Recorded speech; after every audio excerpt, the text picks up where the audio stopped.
Hello students, आज हम पढ़ने जा रहे हैं लीनियर रिग्रेशन के बारे में। I hope you are ready with your pen and paper, so without wasting much time let us start this video. अब ये जो लीनियर रिग्रेशन है ये ऑलरेडी हम पढ़ चुके हैं सुपरवाइज लर्निंग में।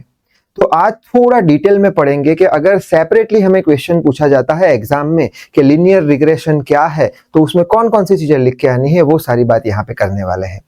तो सबसे पहले तो ये समझ लेते हैं कि लीनियर रिग्रेशन का आखिर मतलब क्या होता है।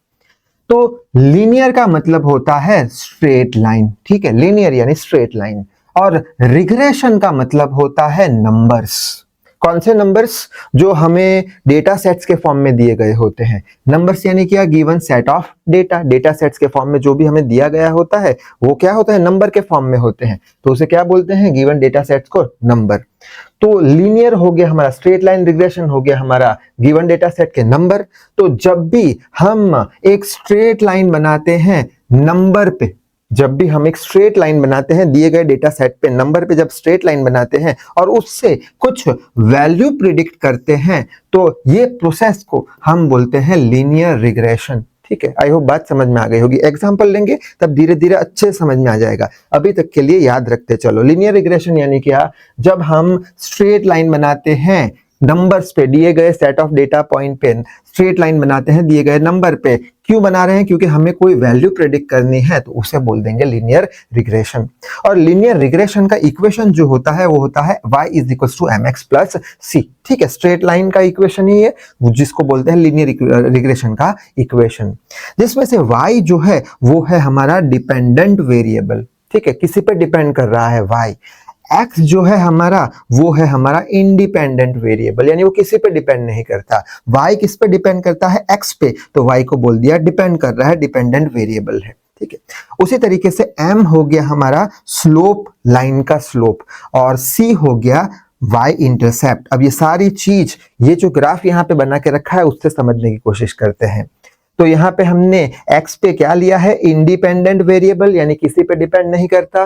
y पे क्या लिया है? डिपेंडेंट वेरिएबल, y किस पे डिपेंड कर रहा है? x पे डिपेंड कर रहा है। ठीक है, बाद में हमारे पास ये वाली चीज देके रखी है, sets of data, data sets देके रखे हैं। तो डेटा सेट्स पॉइंट के फॉर्म में हमने बना के रखे हैं, कुछ नंबर्स है यहाँ पे। ठीक है, डेटा सेट्स देके रखे हैं, तो ये क्या हो गए? डेटा सेट हो गए। ठीक है, अच्छा, अब डेटा सेट है हमारे पास यानी नंबर है। हम क्या करेंगे? हम एक स्ट्रेट लाइन बनाएंगे। तो एक स्ट्रेट लाइन ऐसे बना दी। ठीक है, अब ये स्ट्रेट लाइन बेस्ट फिट होनी चाहिए। बेस्ट फिट यानी क्या? मान के चलते हैं ऐसे कुछ डेटा पॉइंट्स है हमारे पास, ऐसे कुछ डेटा पॉइंट्स है, तो हम ऐसे एक लाइन बनाएंगे जिससे करके कुछ पॉइंट यहाँ पे है, कुछ पॉइंट यहाँ पे है। ठीक है, हम ऐसे नहीं बना सकते। ठीक है, ऐसे हमने बनाया तो क्या हो? 2 ही पॉइंट यहाँ पे है और यहाँ पे 7 पॉइंट है, तो ये गलत हो जाएगा, हमारा एक्यूरेसी नहीं मिलेगी। ठीक है, तो बेस्ट लाइन फिट करना है हमें, बीच में से हमें सेट ऑफ डेटा पॉइंट के बीच में से लाइन हमें बनानी है। तो हमने क्या किया? डेटा सेट्स पे दिए गए नंबर पे हमने एक लाइन बना दी।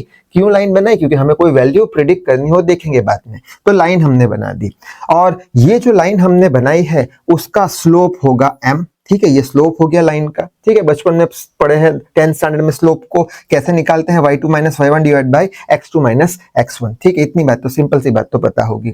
अब ये जो लाइन है वो हमारा ये जो y एक्सिस है उसको यहाँ कहाँ पे इंटरसेक्ट कर रही है, कट कर रही है। तो 0 से लेके ये वाला जो डिस्टेंस होता है उसको बोलते हैं c, जिसको बोलते हैं y इंटरसेप्ट। y को कहाँ, कौन से पॉइंट पे कट कर रही है उसको बोलते हैं y intercept. So I hope आपने स्क्रीनशॉट ले लिया होगा।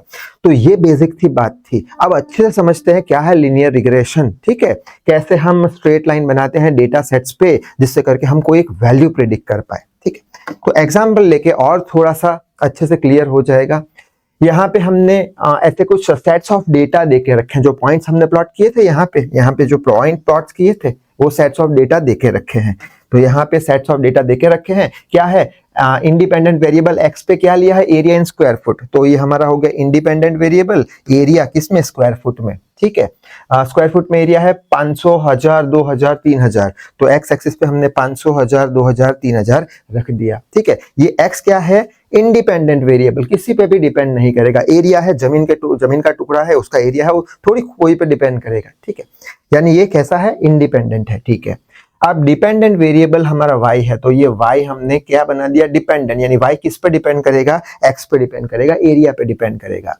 और क्या है, जमीन के टुकड़े का भाव, प्राइस इन लाख, 1 लाख है तो यहाँ पे 1 लिख दिया, 1.5 लिख दिया, 3 लिख दिया, 4 लिख लिया। ठीक है, बाद में हम पॉइंट्स प्लॉट कर देंगे। कैसे पॉइंट प्लॉट करेंगे, सिंपल सी चीज, 501 तो 1 पॉइंट, ये 1000 1.5 1 पॉइंट, ये 2003 1 पॉइंट, 3004 1 पॉइंट। सिंपल से ऐसे पॉइंट प्लॉट कर दिए हमने। यानी हमारे पास ये जो पिंक कलर का है वो क्या आ चुका है, नंबर्स आ चुके हैं, सेट्स ऑफ डेटा पॉइंट आ चुके हैं। उस पे हम क्या बनाएंगे, एक स्ट्रेट लाइन बनाएंगे। ये स्ट्रेट लाइन को क्या बोल देंगे, लीनियर रिग्रेशन कर दिया हमने, जिसका इक्वेशन y = mx + c होगा। ठीक है, अच्छा, अब ग्राफ पे से हम बोल सकते हैं कि जैसे जैसे हम एरिया बढ़ा रहे हैं वैसे वैसे प्राइस भी बढ़ रहे हैं जमीन के। ठीक है, तो वही बात यहाँ पे लिखी है, एरिया इंक्रीज कर रहा है तो प्राइस भी इंक्रीज कर रहा है, एरिया इंक्रीज करेगा तो प्राइस भी इंक्रीज करेगा। यानी प्राइस किस पे डिपेंड करता है, एरिया पे, यानी price is depending on area. ठीक है, अच्छा, इतनी बात समझ में आ गई। अब एक पॉइंट था वो जो समझ में नहीं आ रहा था, कौन सा, कि हम दिए गए डेटा सेट्स पे या फिर नंबर पे स्ट्रेट लाइन बना रहे हैं। क्यों बना रहे हैं, वैल्यू को प्रिडिक्ट करने के लिए। वैल्यू को प्रिडिक्ट करने के लिए यानी क्या, सपोज मान के चलते हैं किसी ने हमसे पूछ लिया कि मुझे बताओ कि 1500 स्क्वायर फुट का एरिया है जमीन का, कितना, 1500 स्क्वायर फुट का, तो उसका भाव कितना होगा। ठीक है, वो वैल्यू प्रिडिक्ट करनी है, तो हम क्या करेंगे, 1500 स्क्वायर फुट यहाँ कहाँ पे, यहाँ बीच में आएगा 1500 स्क्वायर फुट, तो यहाँ पे हम एक पॉइंट प्लॉट कर देंगे। ठीक है, जो सेट्स ऑफ डेटा में दिया नहीं है, 1500 पे हमें प्रिडिक्ट करना है भाव, तो 1500 यहाँ कहाँ पे आएगा। अब यहाँ से एक स्ट्रेट लाइन ऐसे खींचेंगे, ये जो हमारा लीनियर रिग्रेशन की लाइन है उसको जो पॉइंट पे वो कट करेगा वहां से हम हॉरिजॉन्टल लाइन ऐसे ले आएंगे, यानी कि यहाँ पे कहाँ पे हमें मिलेगा। ठीक है, यहाँ पे कहाँ पे हमें मिलेगा। अच्छा, ये पॉइंट मान के चलते हैं 1.5 और 3 के बीच में, मान के चलते हैं, सपोज करते हैं 2 आया, 2 किस में आया, 2 लाख आया। यानी कि हमने वैल्यू प्रिडिक्ट कर ली कि अगर 1500 स्क्वायर फुट का एरिया है तो उसकी वैल्यू करीब करीब कितनी होनी चाहिए, 2 लाख होनी चाहिए। ठीक है, इस तरीके से हम वैल्यू प्रिडिक्ट करते हैं लीनियर रिग्रेशन की हेल्प से।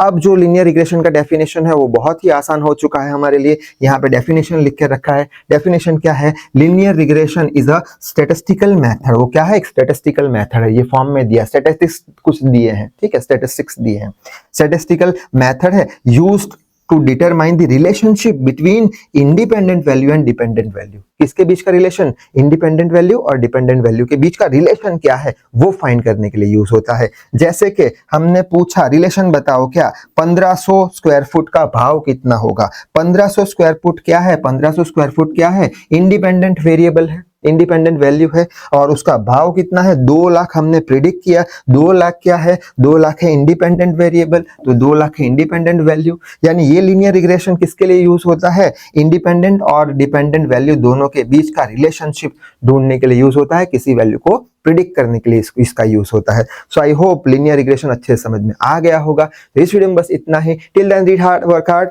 Thank you very much.